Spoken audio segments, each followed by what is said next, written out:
Hello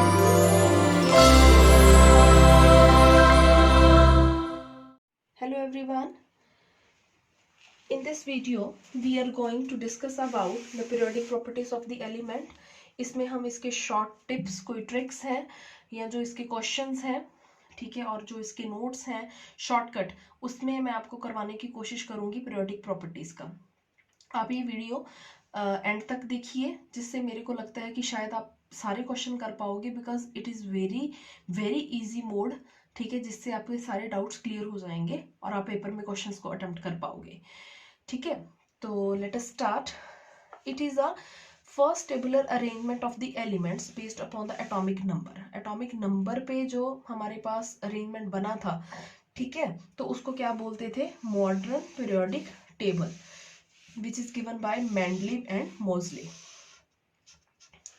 ठीक है, elements are arranged in order of increasing atomic number in such a way that the similar elements are grouped together and dissimilar elements are separated.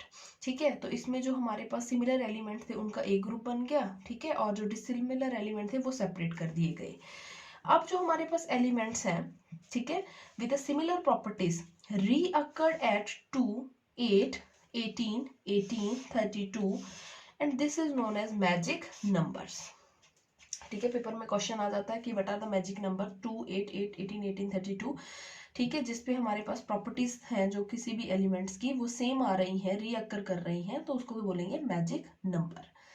In a modern periodic table, there are 18 vertical columns which is known as groups and 7 horizontal rows which are known as periods. ठीक है, जो vertical है जो हमारे पास उसको बोलते हैं groups, और हॉरिजॉन्टल रोज को क्या बोलोगे? पीरियड। पीरियोडिक टेबल में हमारे पास 4 तरह के जो है हमारे पास ब्लॉक्स हैं, S block, P block, D block and F block. S में हमारे पास फर्स्ट और सेकेंड ग्रुप आते हैं, पी में हमारे पास 13 to 18 ग्रुप्स आते हैं, डी में हमारे पास 3rd, 4th, 5th, 6th, 7th, 8th up to 12 groups, and F में हमारे पास 2 horizontal rows which are placed below the periodic table is F block. This is the handwritten periodic table. This is the S block, first and second. This whole is D block, this one and this one. This is P block from 13 to 18, and the horizontal rows which are placed below is F block. Clear? Now S and P block together they are known as representative elements. ठीक है, ये ध्यान रखो क्योंकि बहुत important है, papers में MCQs में ऐसे क्वेश्चन पूछते हैं। S and P are known as representative elements. उसके बाद आ जाओ, देयर आर 7 पीरियड्स, राइट। यहाँ पे हमारे पास क्या है? 7 पीरियड्स हैं। See carefully in the picture, 1, 2, 3, 4, 5, 6, 7. In the first period, only 2 elements are present, hydrogen and helium. 2 elements are present, which is known as shortest period. In the second period also, ठीक है, कितने elements हैं? 1, 2, 3, 4, 5, 6, 7, 8. 8 elements are there from lithium to neon. It is known as short period. Shortest होगा first वाला. Again, this second one is short. उसके बाद 8 elements are present. It is known as short period. In the fourth period, from potassium to krypton, this one, 18 elements are present. This is known as long period. This is fifth period, again 18 elements are there.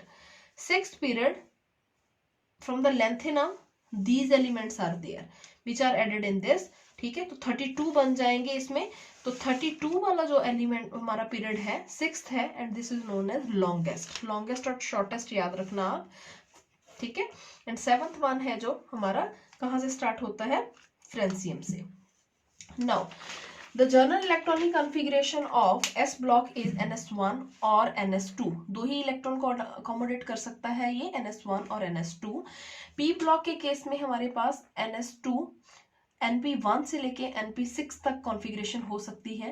D block general electronic configuration is N-1D 1 to 10 NS 1 to 2, right?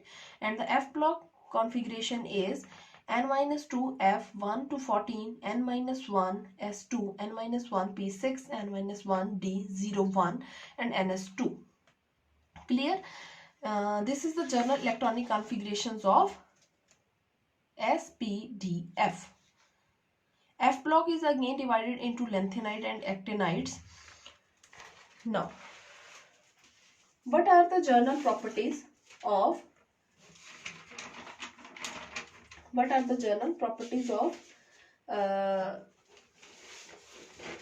periodic elements? See, ये general chart है. Ionization energy left to right जाओगे तो क्या कर रही है?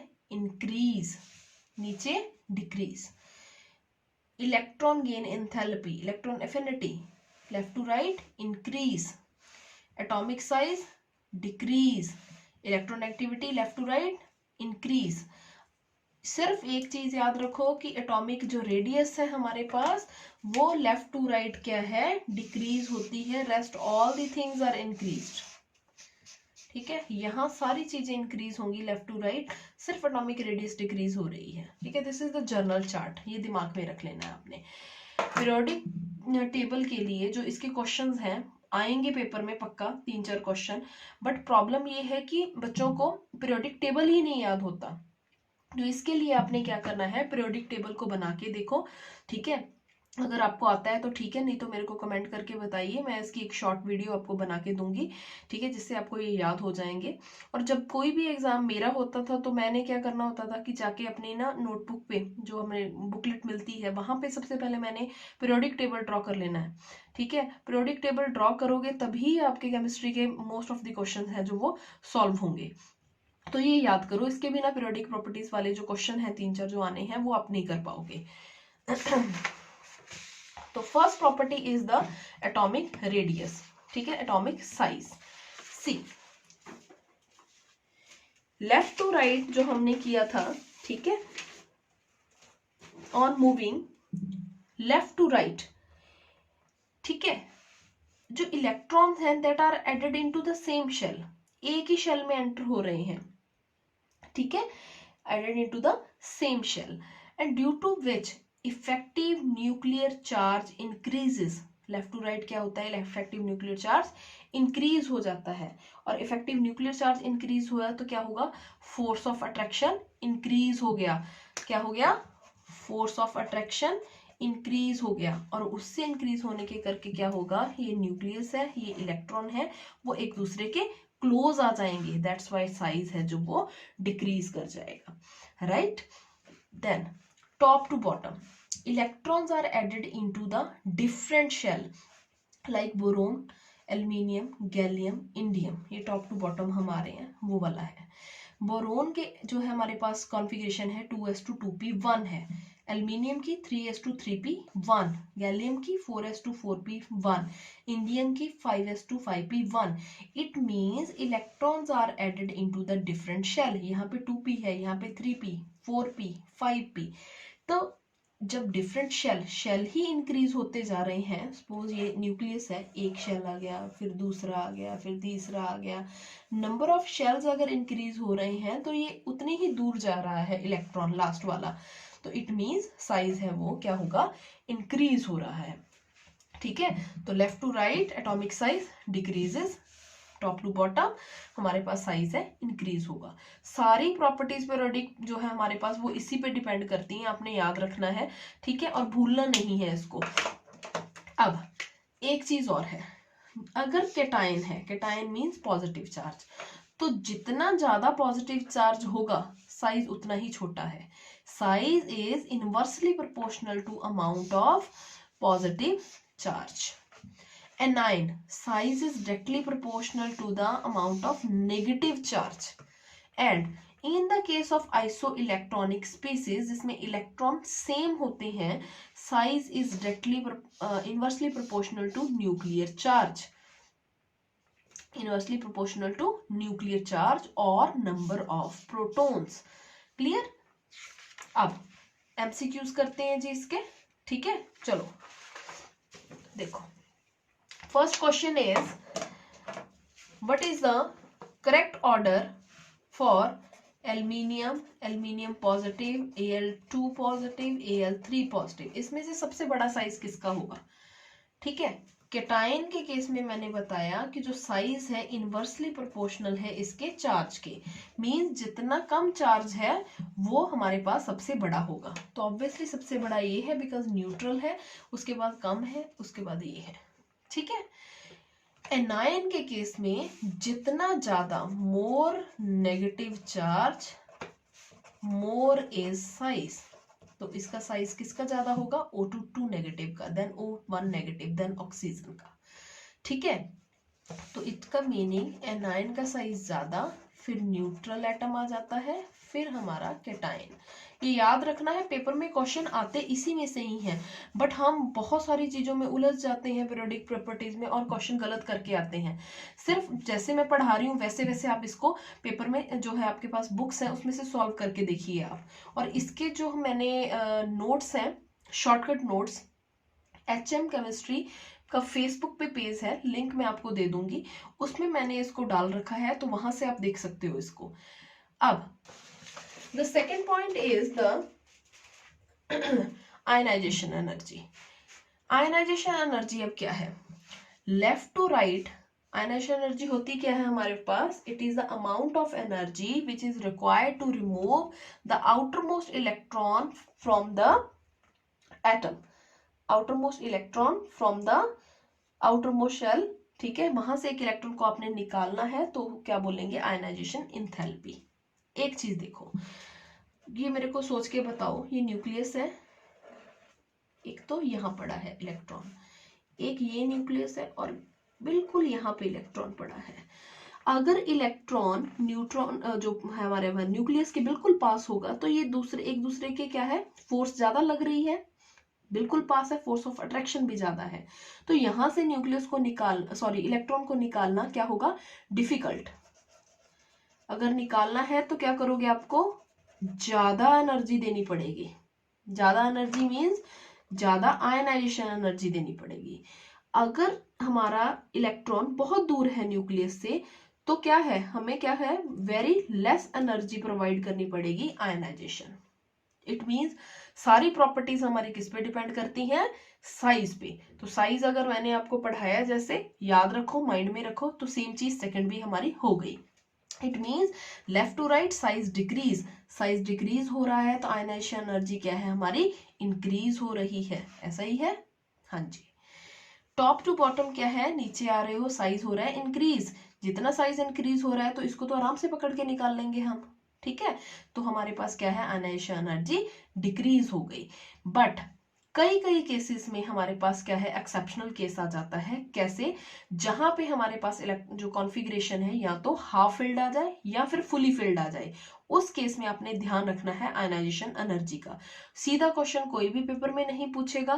Question कैसे आते हैं? हाफ फिल्ड या फुली फिल्ड पे ही आएंगे और वहां से आपको घुमाया जाएगा, क्योंकि माइंड में हमारे पास यही आता है कि जी लेफ्ट टू राइट जाएंगे तो ये क्या होना चाहिए? इंक्रीज होगी, फटाफट इंक्रीज पे टिक लगा दो। नहीं जी, वहां पे आपने पहले ये चेक करना है कि कॉन्फ़िगरेशन का कोई चक्कर तो नहीं है।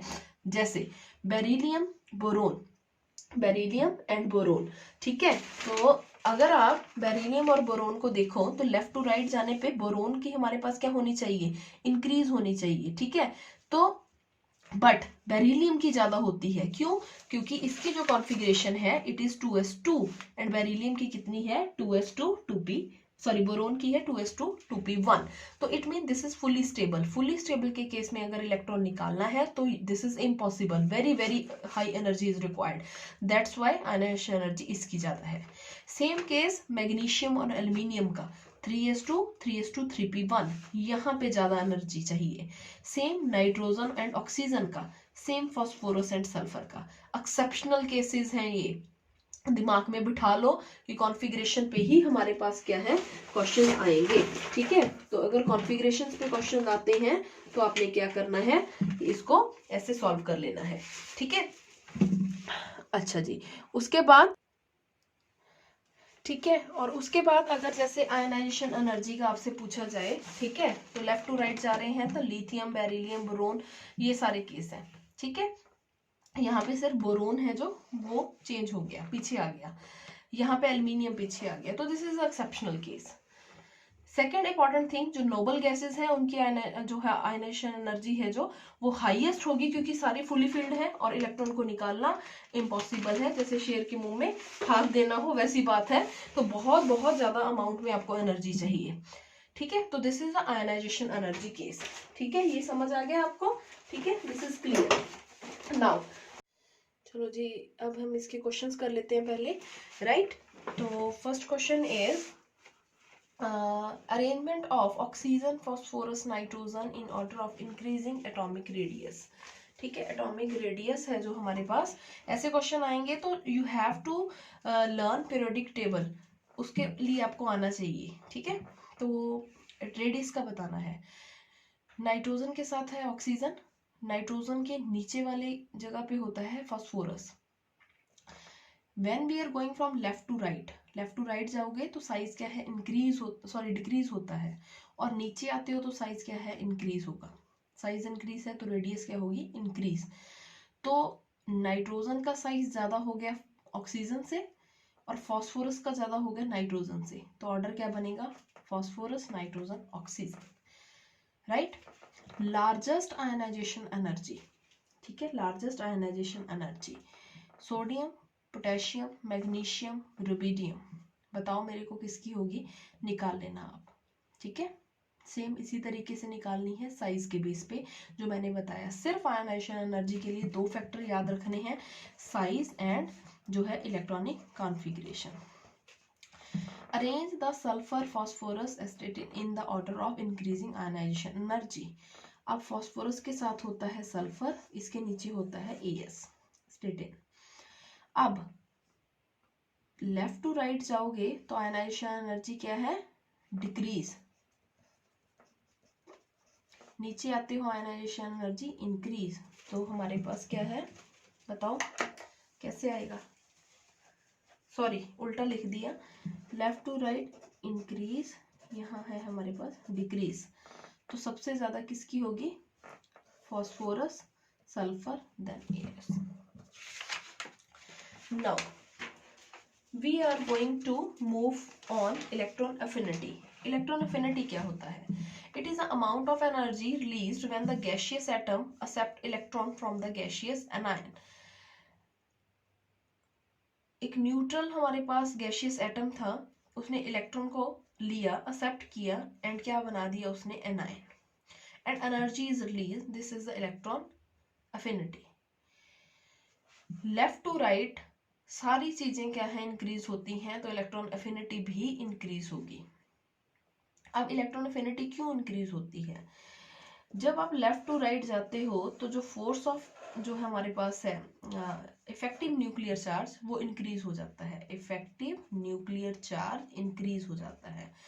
इफेक्टिव न्यूक्लियर चार्ज का मतलब कि जो फोर्स ऑफ अट्रैक्शन है इन दोनों के बीच में, वो क्या है, इंक्रीज होगी, ठीक है, कि the force of attraction between the incoming electron, ठीक है, एंड द न्यूक्लियस इंक्रीजेस।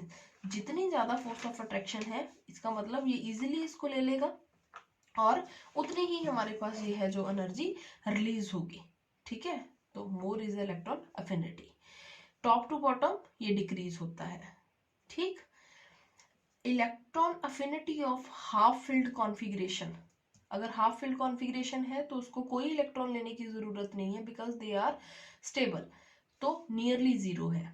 जो हमारे पास फुली फिल्ड है जैसे, ठीक है, तो उनकी जो इलेक्ट्रॉन अफिनिटी है वो क्या है, zero. Electron affinity of gaseous anions are negative, and more is the electron affinity, more is the oxidizing power, more is the oxidizing power, ठीक है। जैसे एक चीज याद रखनी है आपने, इलेक्ट्रॉन अफिनिटी जैसे 3p की है, वो ज्यादा होगी electron affinity from 2p elements, 3p वालों की ज्यादा है 2p वालों से, ठीक है। जैसे फ्लोरीन, क्लोरीन, ब्रोमीन, आयोडीन, एस्टेटिन, ये है हमारा, तो इस केस में क्लोरीन की ज्यादा है फ्लोरीन से, ब्रोमीन से, आयोडीन से, दिस। उसके बाद ऑक्सीजन, सल्फर, उस से टे पो, मैं तो ऐसे याद करती हूँ, बाकी आप बना लेना कोई ना कोई लाइंस। तो हमारे इस केस में सल्फर की ज्यादा, ऑक्सीजन से सेलेनियम, देन ये वाला। हर केस में जो हमारे पास 3p वाले की एनर्जी है वो ज्यादा होगी 2p वालों से, ठीक है। तो सेकेंड एलिमेंट्स का हमेशा है इसका फर्क, ये हो गया।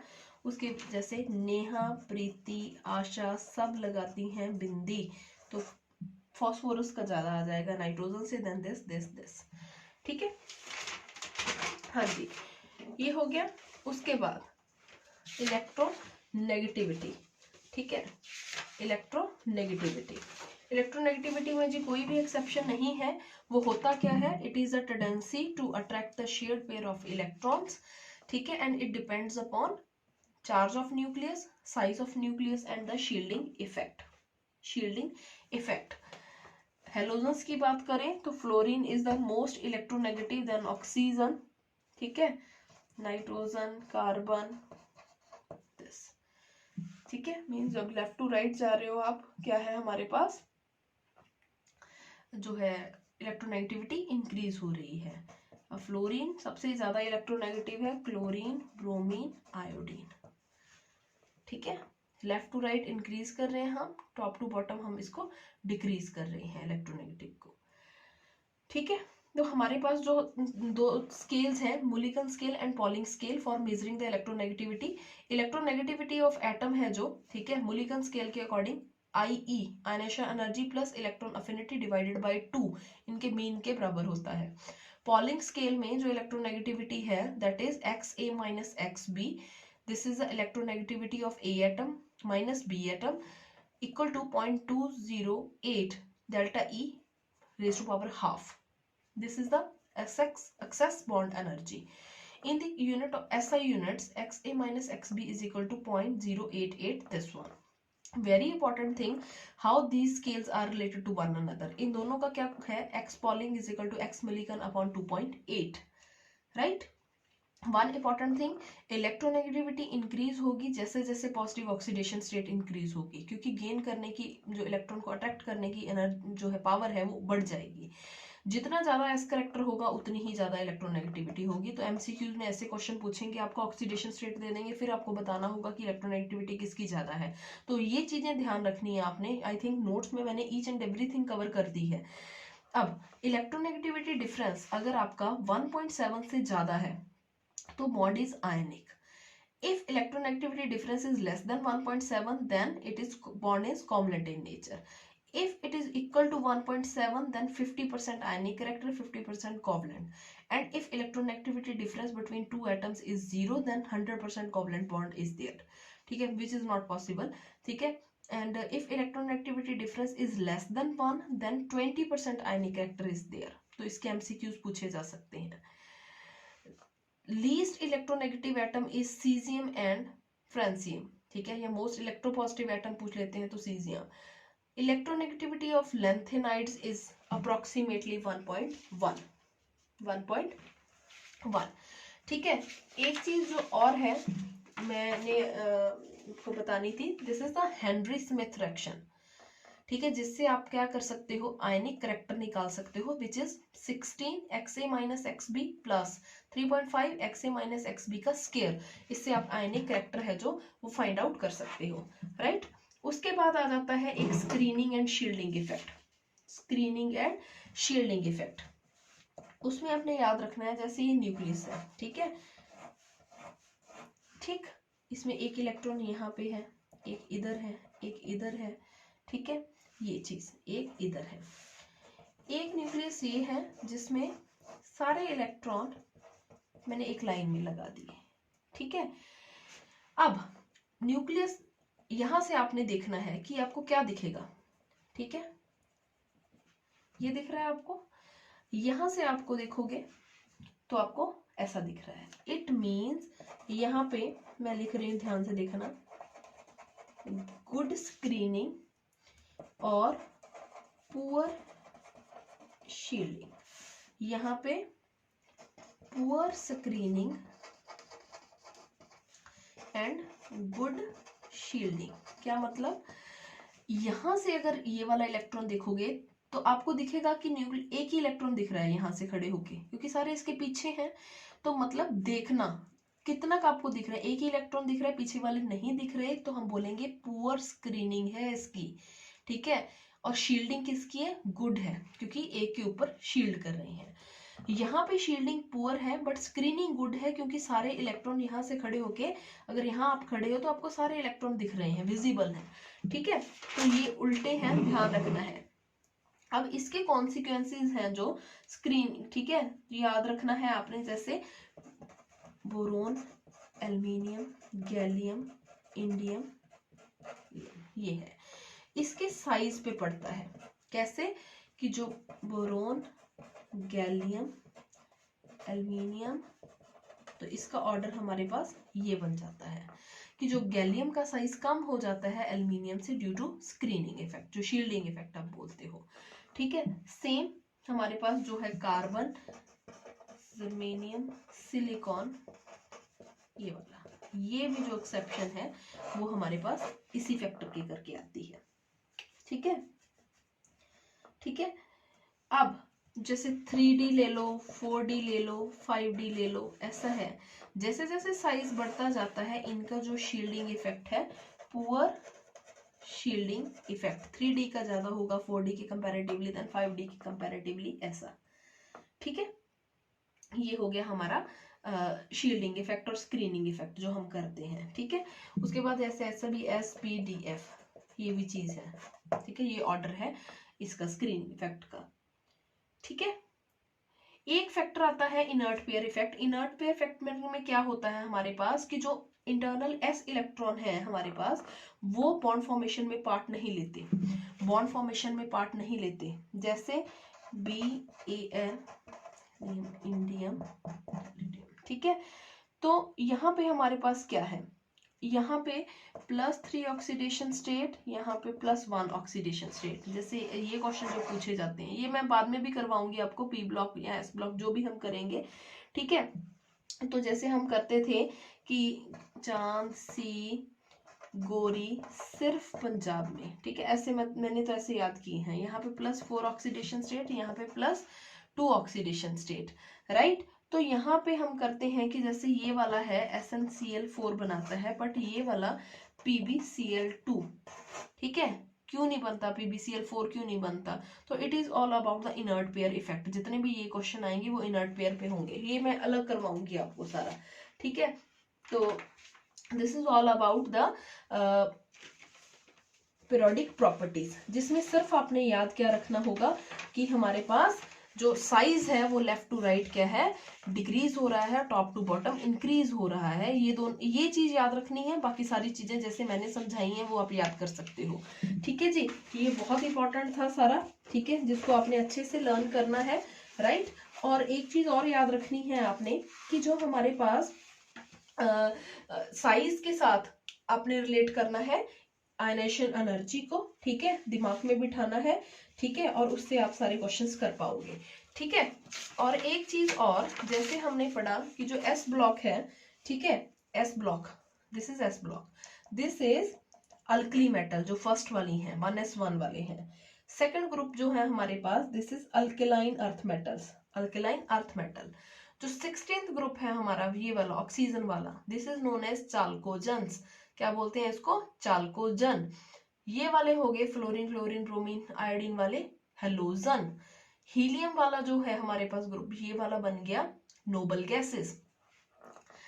ये D ब्लॉक है जो, उसको बोलते हैं ट्रांजिशन मेटल्स, ट्रांजिशन मेटल्स। ये वाला फर्स्ट है, this is the lanthanide and this is the actinides, ठीक है। तो ये सारी चीजें आपने याद रखनी है, छोटी छोटी चीजें जो भी हैं इसके, और जैसा मैंने पढ़ाया है उससे अपने क्वेश्चन सॉल्व करके देखो, मेरे को बताओ कि इसको आप कैसा लगा वीडियो, ठीक है, कमेंट करके बताइए। और मेरे चैनल को सब्सक्राइब करिए, लाइक करिए, शेयर करिए, एंड अगर वीडियो पसंद आती है तो प्लीज़ मेरे को बताइए, it will give the motivation to me. Thank you so much.